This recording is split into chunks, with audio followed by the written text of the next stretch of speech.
So let's take a look at beat making within Bitwig, and specifically in this video we're going to take an overview of the drum machine and the drum editor and basically the beat making workflow that's available here.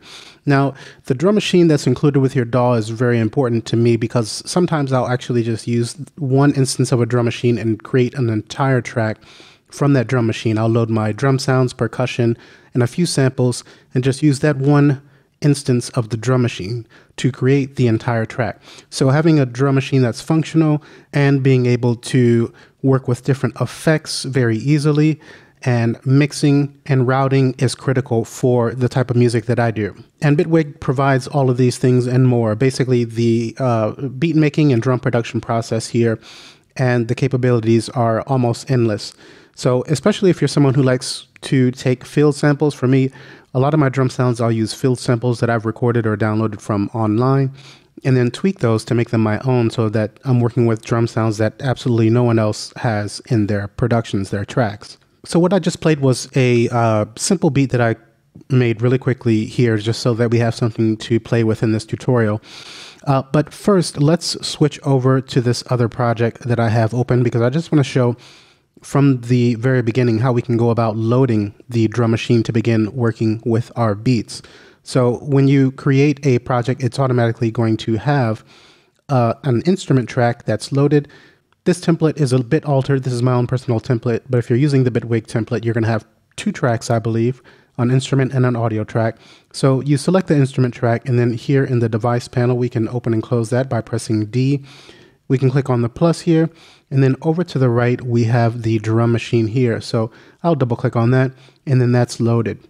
And then from here, we can click on the plus symbol, and then up at the top right-hand corner, we can choose samples. You can navigate to the samples that you have. Say I double click on this here, then that's going to load the sample into our drum machine. And in particular, specifically, it's going to load it into a sampler and be triggered by the drum machine. And we'll take a closer look at that. Let's switch back over to this beat here. And for this tutorial, I'm going to increase the GUI size so this will be a bit more visible. If you're looking at this tutorial on a cell phone or something like that, I hope that you guys aren't, but I know a lot of people do that. That's just the way it is. So we can right click on the header at the top and increase the GUI scaling. Okay, so now we have a better view of our drum machine and the sampler device. So as we just saw, we click on the plus symbol to load a particular sample coming to the upper right hand corner. I will double click here. That loads our sample into a sampler device. Now it's important to understand if you're coming from another DAW other than Ableton Live, the workflow is going to be a bit different. And initially coming from Studio One, I'm like, okay, this is so different. It's a bit jarring. But once you understand the workflow, it's actually pretty amazing and speedy, convenient. So this tutorial is specifically for people who are just getting started in Bitwig, or if you're interested in Bitwig and want to know more about beat making and drum production within it. So now when we've loaded that sample, we have it in a sampler device. Our drum machine is basically what's called a container device. So each of these cells or pads, they're typically called in other drum machines. For Bitwig, they're called drum chains because for each of these cells or pads, we can have a chain attached to each one. So this is the sample that I just loaded in. We can see that in the sampler device. When I click on the play, we can trigger that sound. Okay, and I'm going to use my actual controller to trigger these. Okay, so these samples are not being played by the drum machine in itself. What's happening is these samples are being loaded into the sampler device and the MIDI information is being sent from the drum machine to the sampler device. Now, this is what makes beat making in Bitwig so awesome because you'll see in just a moment here. Let's just start from the left here and let's click on the name here to collapse that sampler. So we just are working with the drum machine. Now we can hide this by double clicking on the header. If we'd like to close that out, double clicking, we open that back up. Then at the bottom, we have our internal returns. We can add sound effects internally for our drum machine here. We have our remote controls that we can add and map to an external controller. and apply that to different parameters of the sampler devices. We have modulation, which really further extends the capabilities of beat making and working with our drums.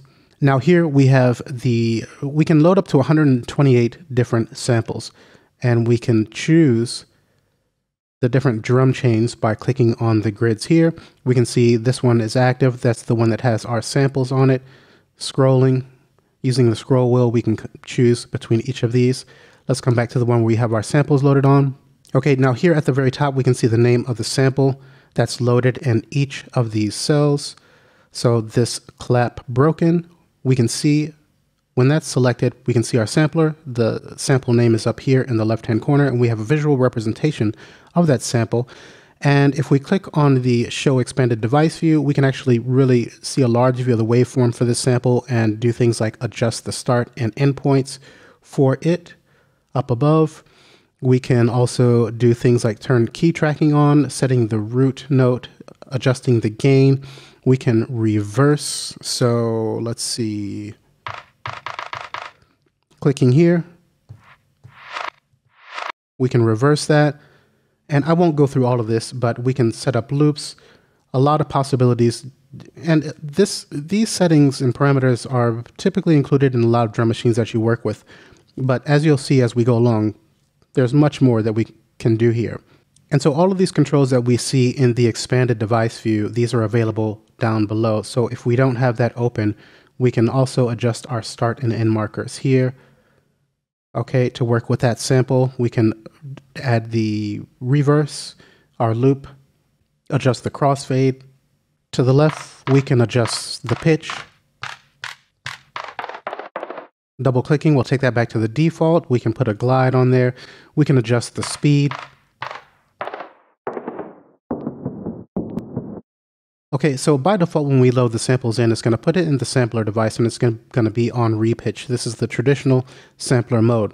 But we have this down button where we can actually use the cycles mode, and this is going to use cycles of the source as a wavetable. So we can actually create wavetable sounds and trigger those with our drum machine. We can choose so just by selecting, we change that. Then we can choose textures, and textures is going to give us granular playback, preserving the sample pitch. Okay, selecting that, the controls are going to change a little bit as well. And if you want to know more about this, I have a video that I created on the sampler. It's an overview for this device. I'll put a little link up here. If we go through everything here, we're never going to get through beat making. So let's come back to the traditional repitch, and we've seen the speed. We've got freeze here, freeze the playhead. And then down below that, we can allow playhead loop modulations. We've got offsets for play, loop, and length. Now here, we can make use of a filter. This is going to be off by default, but clicking on these icons up above, for instance, this one here, this is going to activate the low pass. And here we have our resonance. Let's double click to take these back and just turn this off. So you have a variety of different filter modes that you can make use of, but for now we'll turn this off.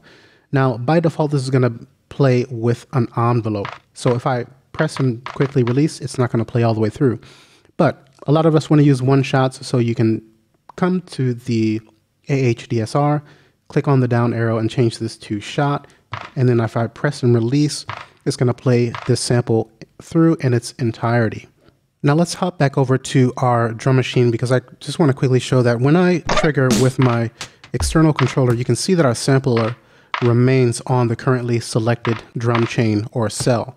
And when I trigger the other ones, this remains on that cell. But in the top left-hand corner, we have this MIDI icon. And once I select that, now when I trigger with my controller, it's going to update the sampler device to display whatever cell or drum chain we've recently triggered. So this is definitely the method that I prefer to work with, particularly when I am doing sound design with the drum sounds and getting them to sound as I want for my track. Okay, and then also we saw that we can select by clicking on the title up above for our different samples that we have loaded. We can trigger with the play button.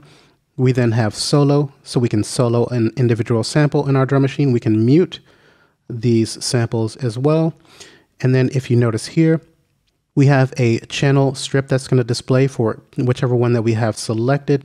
So for our box 03, this is going to adjust the volume for it. Click, hold, and drag up and down. Double click to set to the default. We've got some VU meters here to the left, and for some reason those are not displaying. Then we have solo and mute controls here as well. Then we have our output, which is going to be the master volume for our drum machine. If we'd like to adjust the levels for each individual drum sound, then we can come over to the sample device, and then here the out is what we would use. Now we actually have two different level controls, and here we have a gain control. Now this is going to be before any effects that we add to the sampler device. So that's going to adjust the gain before our effects.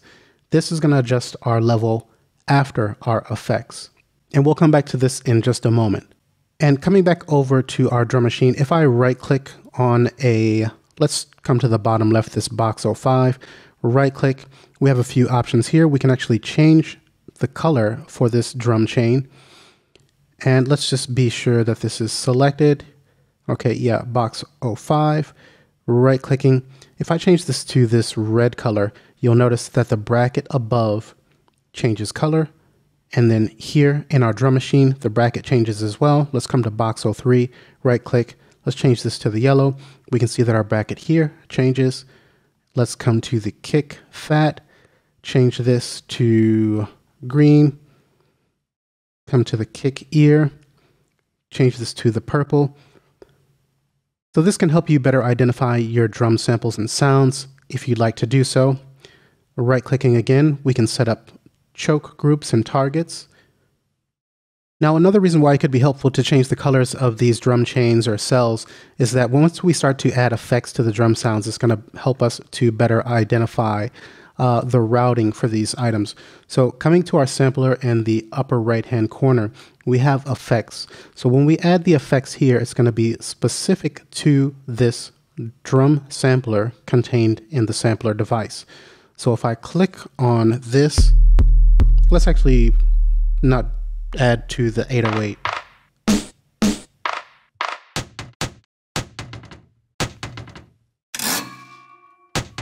Okay, we'll use this cabinet. So we click on the effects panel here. We can then see we have this new plus. Let's choose the convolution. Okay.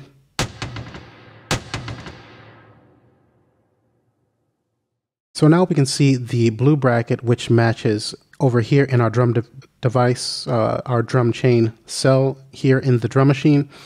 And then we have the green bracket, which lets us know that this convolution reverb is contained within this sampler. It matches that green bracket.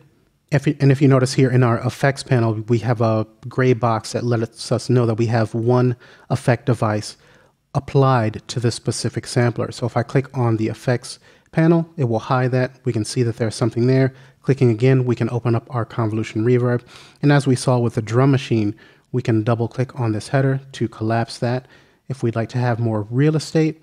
Now I did increase the screen GUI size, so this is where we have to scroll, which is once you start adding more, it could be a bit, but if you are normally, if the scaling has not been increased, then you can fit more on here and more easily work with tweaking your sounds with the different effects that you add to your chain. So for now, I'm going to click on the effects panel to hide that. And then we also have note effects. Now, these are going to affect the MIDI data that is being sent to the sampler device from the drum machine. So again, our samples are not technically contained in the drum machine. The drum machine is sending out MIDI data to our sampler device that is connected to this cell. So without any note effects, then we've got our regular sound. But if we click on the note panel here, let's click on the plus and let's add an echo. I'll just double click on that. Now when I press and hold, let's come to our effects and power off our convolution and come back to our note. Okay, so when I press and release, and let's change this to one shot. Okay, so now we have this echo effect that's being applied to the MIDI data. This is not being applied to any audio as the effects are. Anything that we add here is going to affect the audio being sent out of our sample device. But when we're making use of the note, this applies to the MIDI data being sent to our sampler device. So we could click on the folder icon here and then choose a different preset. Okay, I'll use my down arrow on my QWERTY keyboard to move on to the next. The next.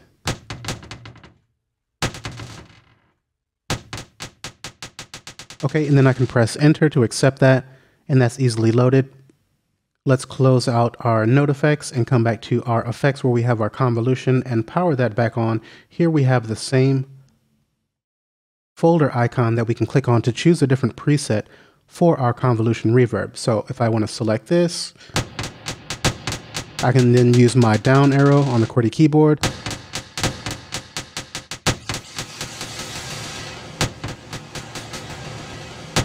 And then press enter to accept that.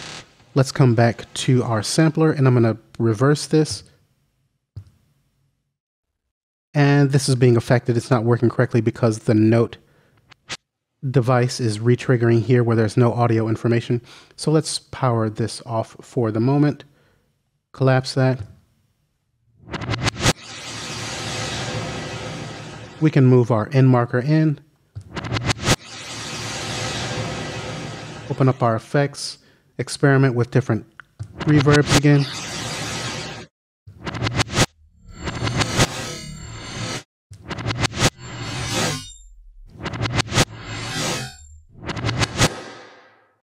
Okay, let's change this back to play in the regular position. Take our end marker back out.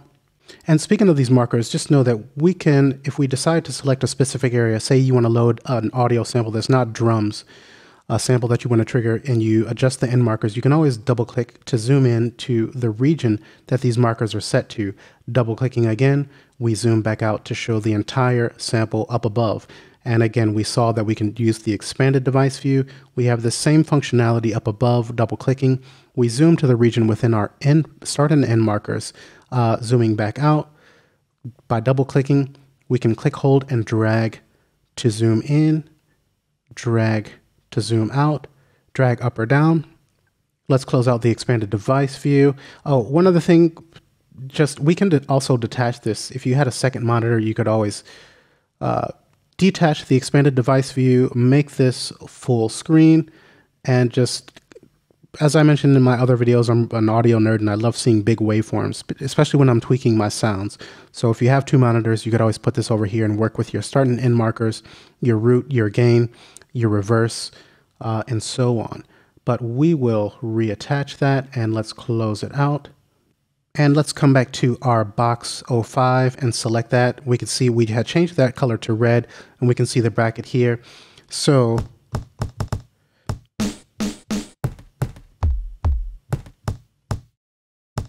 okay, so now if we add an effect here, let's click on the plus and just for example's sake, we can see the green letting us know that this is contained within our effects. Now these brackets are important to help us in our workflow and identify things more easily because when we add effects to the sampler device, they are contained within this device. And we see when I click on that, it collapses, it's contained in here. Now this is useful because if you create a particular drum sound that you're like, oh, I want to use this in another song, then you can easily, with the sampler device selected, clicking once on the header, this is highlighted, we can come up to our device here and we can choose to save the preset to the library. We can also make use of this button, save preset to the library. We can then bring up this sampler device with the sound that we've tweaked and the effects that we've applied, including the note effects and any release devices that we assign, and it will all be contained within this one sampler device. So it's really tightly integrated and easy to work with. Now we can also add effects to our entire drum machine device. And we can do that by clicking on the plus button here. So if I click on this and let's add, say, a compressor, I'll double click on that. We can see our compressor device is here. And when I trigger, we can see that each drum chain or pad or cell, whatever you'd like to call it, is being processed with our compressor. And this is another reason why it's important to keep the brackets in mind, because when I switch to a different sound, say this is yellow, we know that we're working with this Box 03, the kick fat, everything within this bracket is contained there. And we can see that our compressor is on the master chain and not included within this device. Now on another level, if I were to click here and add, let's just say a blur, I'm just choosing a random sound, we can see that this then is going to be added to this particular drum sound, the kick fat. You can hear that. Let's open up the presets.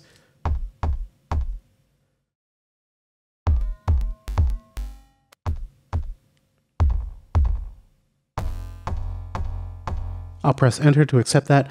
Okay. So my point is the brackets are going to help you identify, there's just so much that you can do here, and you can keep it as basic as you want, or you can get as crazy as you would like. But what's important about this bracket is that this is part of this drum chain, right? So we can see we have two boxes here letting us know that this first one is our sampler device. The second one is our blur that we added. Now, if we had our sampler selected and we want to save this preset to the library, it's not going to include the blur. It's only going to include the sample and any note effects or release devices and effects that we have on the sampler itself, because that's what we have highlighted. But if we've created a kit that we like, and say we have this chain here with the blur on this drum chain, and we select our drum machine device and save this preset to the library, then when we're working with our drum machine, we can click on this folder here and we'd be able to select the samples and all of the effects and devices that we've added to the chains, to the sampler devices, and so on, all in one go. So I hope that that makes sense. So looking at the kick fat, which we're on right here, we can see the two squares letting us know that we have two devices on this drum chain, our sampler, which contains our sample. Then we have our blur. If I click on the plus here, let's add a convolution. I'll double click on that. We now have the convolution on this drum chain because it's all contained within that green bracket. And then when we come back to the cell here, or the pad, we can see that we have three squares letting us know that we have three devices on this drum chain. And of course, we could still come to the effects panel for the sampler device specifically and click on that. We then have our green plus. Let's click on that and then add a delay plus. Okay, so now we have this square letting us know that we have a delay plus device, or a device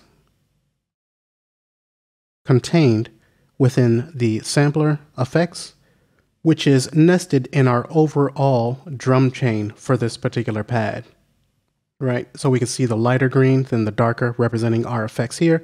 If I click on this, then that collapses. Okay, so that's just nested within our overall drum chain.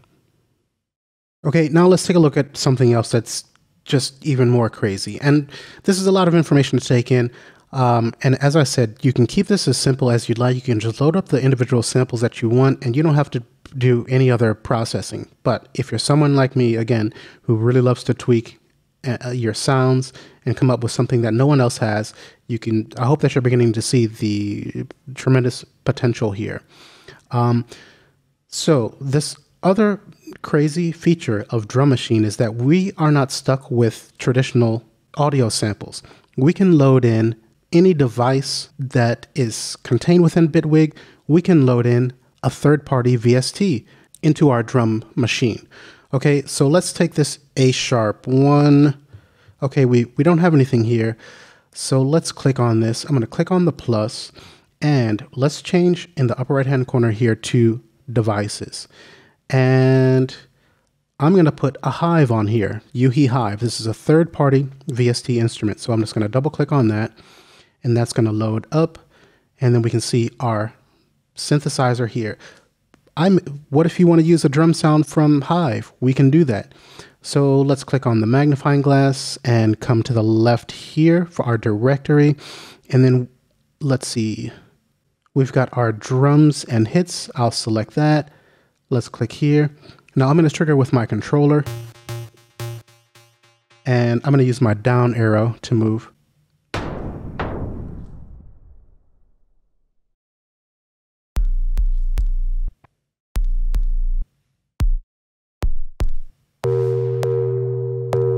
Okay, so I'm just using the down arrow on my QWERTY keyboard to navigate. With this VST device in focus, I can use the down arrows here. So then let's close out the browser. And you can see in our drum machine, we have Hive listed here. So if I click on the play, so for me, this is just insane that we can, talking about earlier in this video, how I create entire songs using one drum machine with the ability to use third-party devices on these cells, these drum chains, is just incredible. So much potential. But let's close out this device or this VST instrument. Okay, so now this is being processed by our compressor again, because this is on the master chain, the master output of our drum machine. But we could click on the plus here for our Hive. This is our Hive device, its view within the device panel. Clicking here, we can open up the device for editing. Okay, we can map controls and then map those to an external controller. We can add modulation, and I got to go back to that too because that's something else I missed, adding modulation to each of these drum sounds. But we can click on the plus here, and let's say come to the Chorus Plus. I'll double click. Let's click on the folder to try out a couple of presets.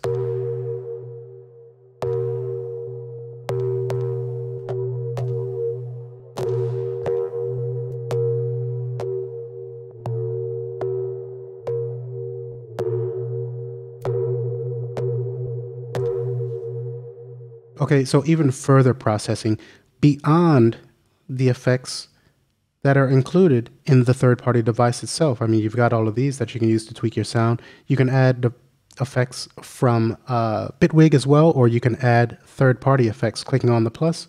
The effects section here, and we've got third-party effects. I don't have many third-party VSTs and effects. I like to keep everything simple. So let's see, we've got Zebrify here, that's third-party.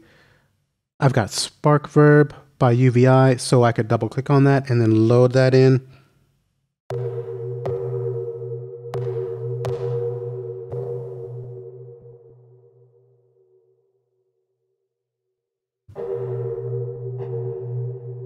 Okay, so now we've got our SparkVerb and our Chorus Plus being applied to our Hive for further tweaking and craziness.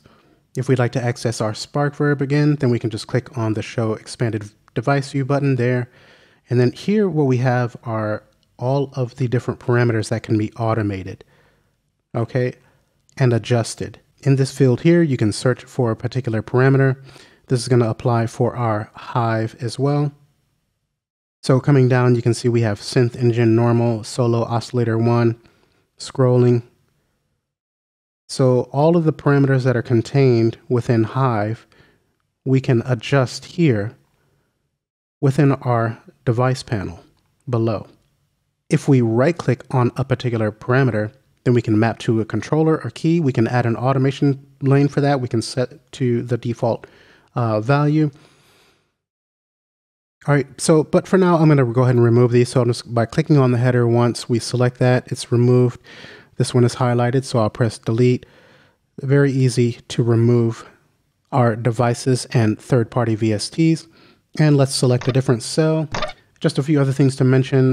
We have our basic left and right panning controls for our drum sounds. Here we have panning as well. This is going to be independent of the panning that's contained within our sampler. You can see here we are centered, whereas here we're on left. I'll double click to take that back to the default. We then have velocity sensitivity that we can adjust. We saw our pre-gain before going into our effects and our master gain out for the sampler device. And let's see if we can come to a longer, we'll just change this to one shot to make this playback longer, because we need to talk about modulation. So for each sampler device, we've got modulation that we can make use of here by clicking on that. Click on the plus. Say we just want to use a classic. We've got a ton of different modulation devices that we can make use of, but let's just choose the classic LFO. Okay, we can see we've got assign LFO. We can click on this modulator to make assignments. Once we click on that, it's flashing a bit quicker. Everything that can be modulated kind of turns green. Let's modulate our panning. Take that all the way up. We can see that that modulation is being applied. We'll click again to turn off the assignment mode. And then now when I trigger, okay, you can hear that that's being modulated, the panning, and see that visually here. If we'd like to adjust the parameters of the modulation, we can click on this right-facing arrow to open up its panel. Okay, so we can change the mode from hertz to beats.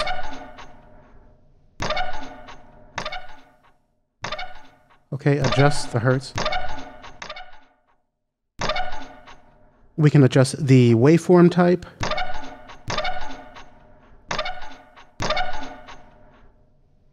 So much possibility. We've got amount, phase, bipolar, note retrigger, per voice.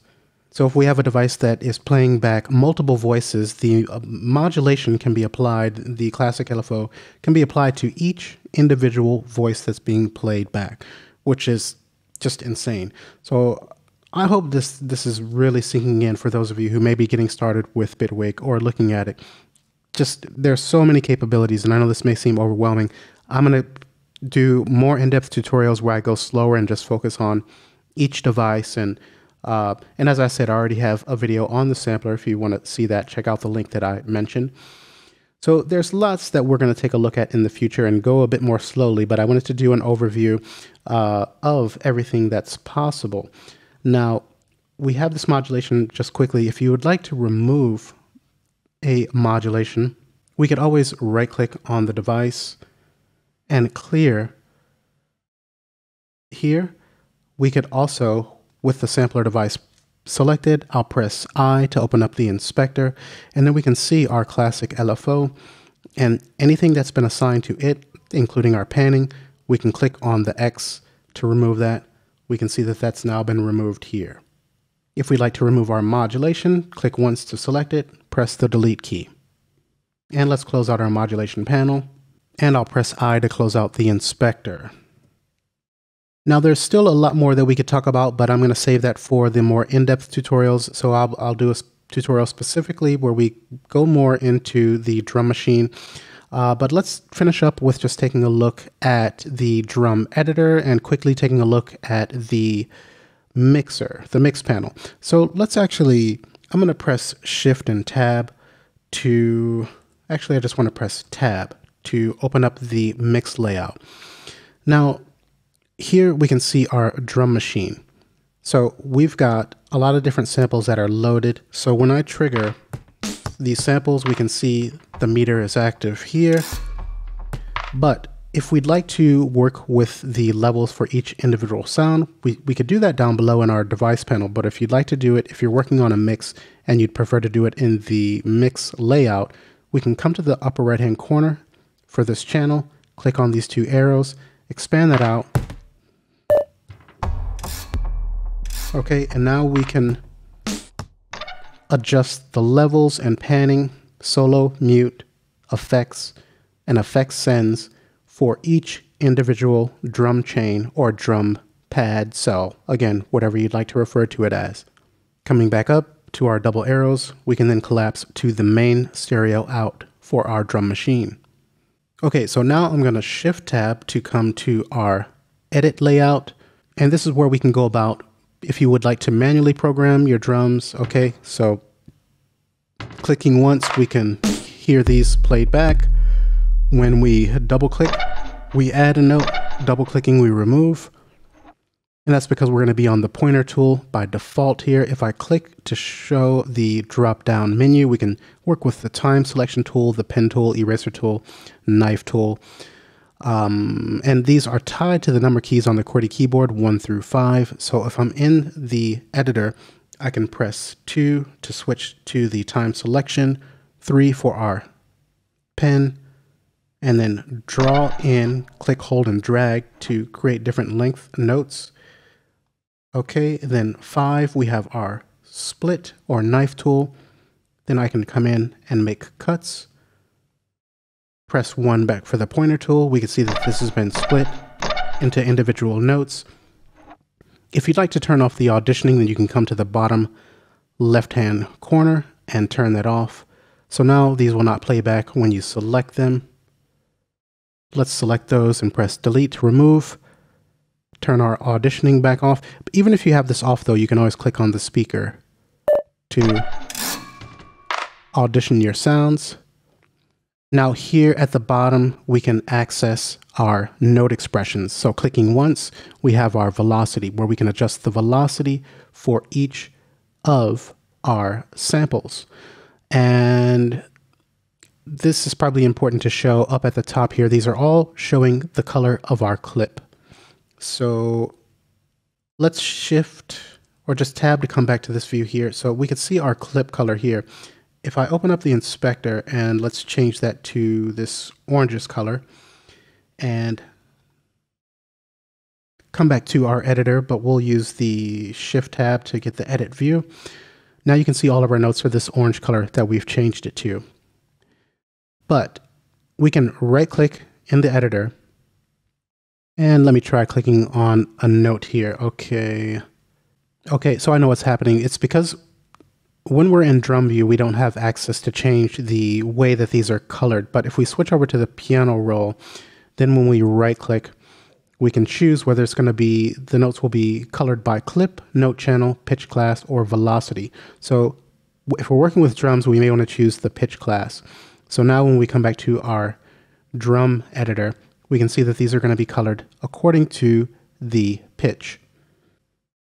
And now, for some reason, we can access the note color options once I've switched back. So we can go back to the clip color. We can change this to velocity. If I adjust the velocity of the note, we can see that this has been affected there. Double click to take that back to the, or I'll just drag it back up.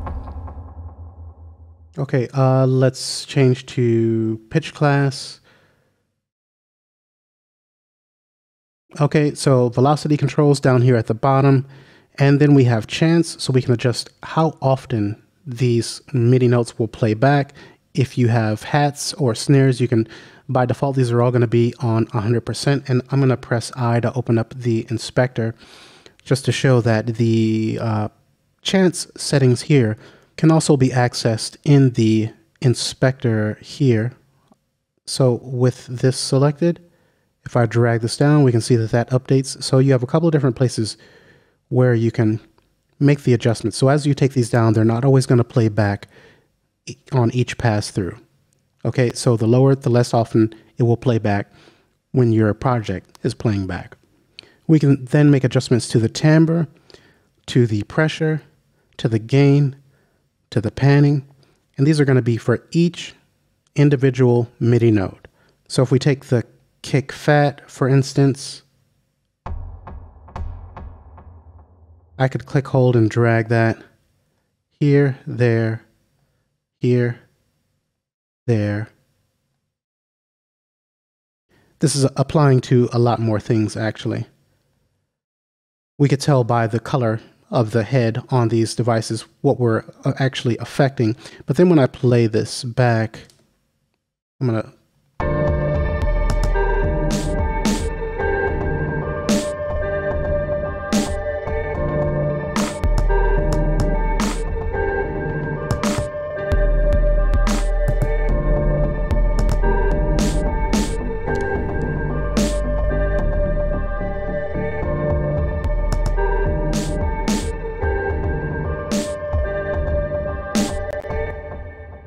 Okay, so I hope that that's audible and that's very clear, that making these adjustments to the panning for each individual note, it's just crazy.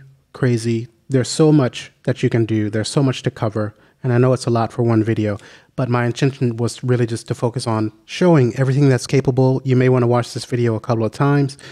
And again, we will cover in a more slow pace each device in more depth and make use of all of these features while working on creating an actual track. So there's going to be lots more videos where we cover all of this information. But I think I should wrap up now because I didn't intend to go on this long at all. I feel like this may end up being an hour, or I hope not. But I hope that you can see the amazing possibilities for working with your beats and drums within Bitwig. And just quickly, we have this edit view down in the bottom that we could also make use of for working with our drums. When I shift and tab, we go to the edit layout, and I can actually press D we can just work with this layout if we want. We can switch to the piano view. Coming here to the left, we can expand that out. Okay. Show and hide our note expressions down at the bottom. Micro pitch expression editing. Press D to show our device panel again. Tab to come back to our arrange view. Okay, so I'll seriously wrap up here. I hope that this, instead of overwhelming those of you who may be new to Bitwig or thinking about it, you are actually more excited, and it's made you more excited rather. And in the coming days, I'm going to be releasing a video where I focus just on the drum machine device itself and the sampler, so we can spend more time in depth working with these and develop a solid foundation, because again, this was a lot of information to take in. So I will see you in the next tutorial, and thanks for watching.